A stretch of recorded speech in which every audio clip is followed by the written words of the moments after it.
দর্শক যেমনটা শুনছিলেন, সুচিকিৎসার দাবিতে পঙ্গু হাসপাতালের সামনে এখনও অবস্থান নিয়ে আছেন জুলাই আগস্টে আন্দোলনে আহতরা। সেখানে রয়েছেন আমাদের সহকর্মী মাইনুল হাসান মারুফ। আর খবর নিয়ে যুক্ত হচ্ছেন সরাসরি।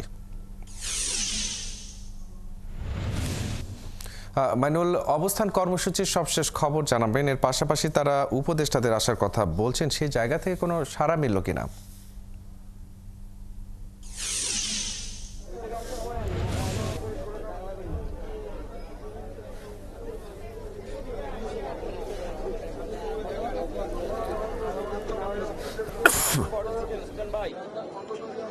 জুলাই অভ্যুত্থানের যে আহতরা রয়েছেন তারা কিন্তু আজ দুপুর থেকে কিন্তু ওই পঙ্গু হসপিটালের সামনে কিন্তু অবস্থান কর্মসূচি পালন করছেন। তারা যেমনটা বলছিলেন যে সকালে একজন উপদেষ্টা এসেছিলেন, তিনি সকলের সাথে দেখা না করে চলে গিয়েছেন।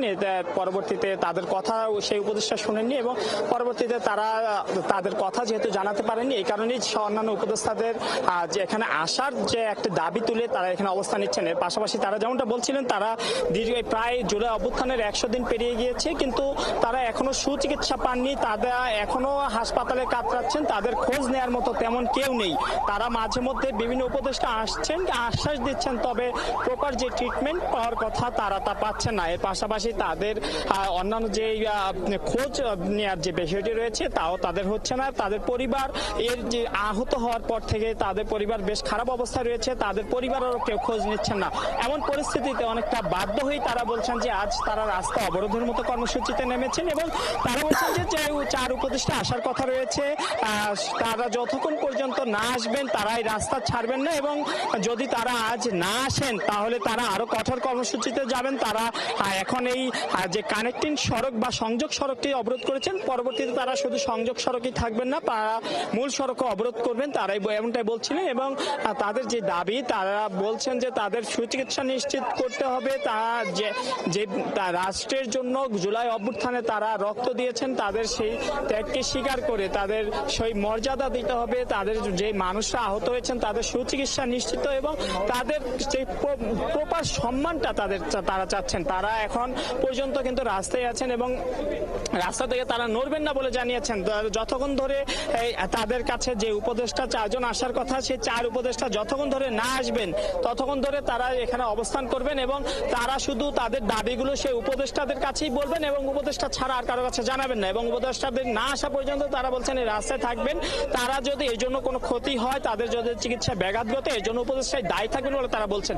এবং তারা এখন পর্যন্ত রাস্তায় আছেন এবং বলছেন যে তারা সারা রাতও যদি পেরিয়ে যায়, কালকেও যদি পেরিয়ে যায়, তবু তারা রাস্তা ছাড়বেন না। তারা তাদের দাবির কথাগুলো উপদেষ্টাদের বলবেন, তাদের দাবিতে অনড় থাকবেন। তবে সরকারের দিক থেকে তো এক প্রকার নির্দেশনা দেওয়া হয়েছিল যারা জুলাই আগস্টে আহত হয়েছেন তাদের প্রপার চিকিৎসা সেবা দেওয়ার জন্য। তো সেই জায়গা থেকে পঙ্গু হাসপাতাল কর্তৃপক্ষ তারা আসলে কি বলছে, কেন এই আহতরা পর্যাপ্ত চিকিৎসা সেবা পাচ্ছে না, বা তাদের অভিযোগের বিষয়ে আসলে হাসপাতাল কর্তৃপক্ষ কি বলছে?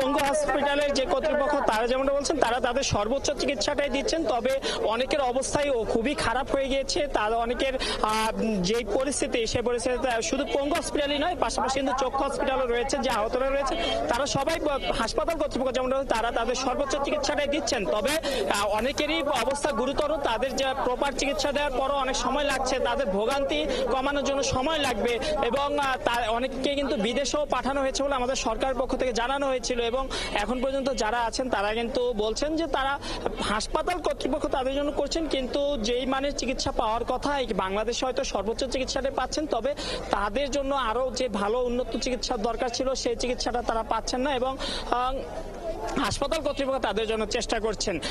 এই যে পঙ্গু হসপিটালের সামনে এখন পর্যন্ত যে আহত রোগীরা আছেন তারা অবস্থান করছেন। এখানে পঙ্গু হসপিটালের সাথে সাথে যে চক্ষু হসপিটাল রয়েছেন, যে অনেকে চোখ হারিয়েছেন, অনেকে হাত পা হারিয়েছেন, প্রায় সকল রকমের আহতরাই কিন্তু এখানে অবস্থান করছেন এবং তাদের দাবি 4 উপদেষ্টা আসবে এবং তাদের কথা শুনবে এবং তাদের প্রপার ট্রিটমেন্ট সহ যাবতীয় সুযোগ সুবিধা নিশ্চিত করলেই তারা রাস্তা ছাড়বেন। এই ছিল পঙ্গু হসপিটালের সামনে থেকে আমার কাছে সর্বশেষ। জি মারুফ, আপনাকে ধন্যবাদ।